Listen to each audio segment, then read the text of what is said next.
Maka dalam hadis Nabi itu, faman hamma, barang siapa yang bertekad untuk beramal kebaikan, bihasanatin falam ya'malha, barang siapa yang bertekad untuk mengamalkan kebaikan dan belum mengamalkannya atau tidak mengamalkannya, kataballahu hasanatan kamilah, maka Allah catat satu kebaikan sempurna.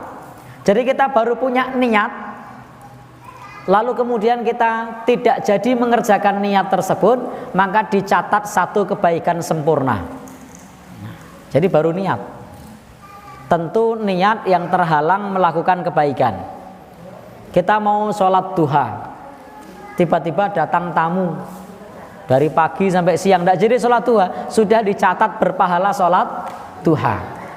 Malam bangun, sudah berwudu, tahu-tahu bayinya bangun, rewel nangis sampai adzan subuh, tidak jadi sholat tahajud, maka sudah dicatat sholat tahajud. Jadi catatannya komplit meskipun belum dikerjakan, Bapak Ibu. Tetapi yang belum dikerjakan ini maksudnya adalah yang sudah diikuti dengan tekad, azam. Kalau hanya sekedar hadisun nafsi, hadisun nafsi itu adalah angan-angan jiwa, maka itu tidak ada faedahnya. Artinya tidak dicatat sebagai satu kebaikan. Ini namanya hadisun nafsi.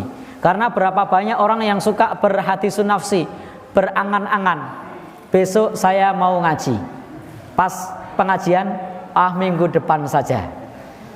Besok saya mau berangkat, pas giliran diajak temannya berangkat, wah saya tidak enak sekarang, besok lagi. Atau sudah punya niat, saya ingin sholat 5 waktu, karena sebelumnya belum sholat, mendengarkan pengajian, pengen sholat 5 waktu.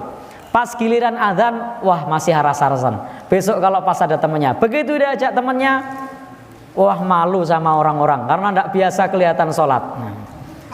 Besoklah kalau sudah Ramadan kita mulai, begitu Ramadan betul datang ke masjid, setelah Ramadan hilang lagi. Maka ini namanya hadisun nafsi, hanya angan-angan jiwa. Maka angan-angan jiwa yang semacam ini itu tidak dicatat sebagai satu kebaikan. Tapi ada enggak catatan hisabnya? Ada. Jadi ada bahwasanya kita berangan-angan ini, kita berangan-angan itu ada catatannya komplit. Tetapi tidak dihitung sebagai satu kebaikan. Yang dihitung sebagai satu kebaikan adalah ketika kita punya niat, kita sudah punya tekad, kita sudah berusaha mengamalkannya, terhalang tidak mengamalkan, maka dicatat kebaikan.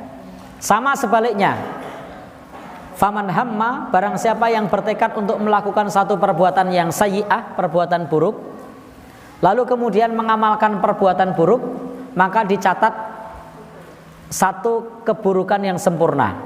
Tetapi kalau kemudian dia mengurungkan niat, tidak jadi melakukan perbuatan buruk, bagaimana? Dia dicatat satu kebaikan yang sempurna dengan catatan dia mengurungkan niat karena Allah. Tadi sudah mau mencuri, lalu kemudian kepikiran, wah saya mencuri ini dosa. Apalagi orang yang mau saya curi ini baru jual sawahnya.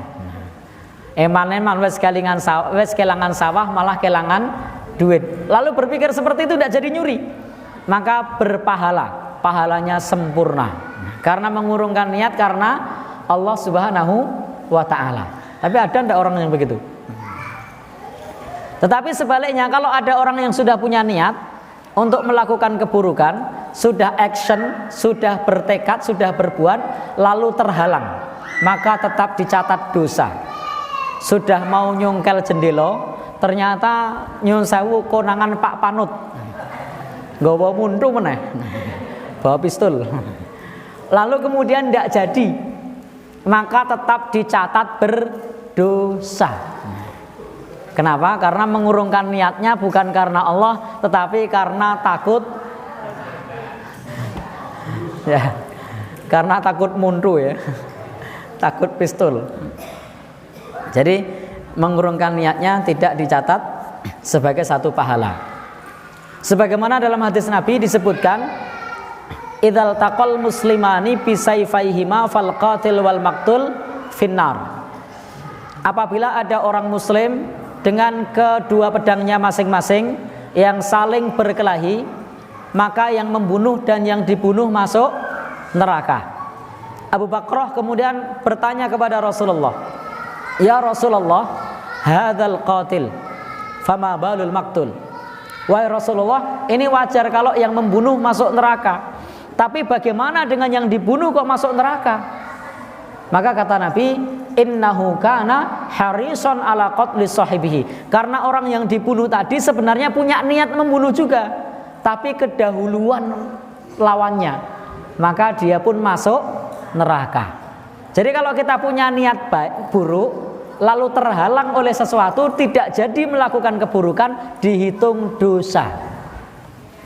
Arep ngrumut bojone tanggane. Ternyata pada saat mau ngrumut suaminya pulang. Jadi sudah ngetuk pintu, sudah masuk ke dalam rumah, sudah dipersilakan masuk sama istrinya. Tiba-tiba di belakang ada ngetuk lagi, assalamualaikum, suaminya. Lalu keluar lewat pintu belakang. Maka ini sudah dicatat berbuat dosa. Lo kan tidak jadi. Tidak jadinya karena suaminya datang, maka tetap dicatat berdosa. Berbeda kalau kemudian pas mau datang, mau ngetuk pintu, wah ini dosa besar, saya tidak boleh ganggu istri orang. Lalu dia kemudian pulang istighfar, nah, ini berpahala. Tapi gimana Pak?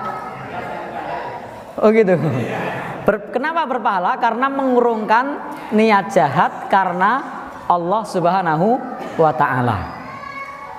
Tapi beda yang dia mengurungkan niat karena terhalang oleh sesuatu. Bapak Ibu yang berbahagia yang dirahmati oleh Allah Subhanahu wa ta'ala, sudah punya planning, datanya mau di markup.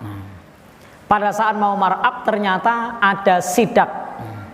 Akhirnya sebelum sidak, karena sudah tahu petugas sudah ada di depan, padahal baru saja angkanya diganti. Wah ini nanti ketahuan ini. Lalu diganti angkanya saat itu juga. Nah, maka sudah dicatat melakukan dosa. Kenapa? Tidak jadi markup karena ada sidak, inspeksi mendadak. Tapi kalau kemudian dia mengurungkan niat karena Allah, maka berpahala.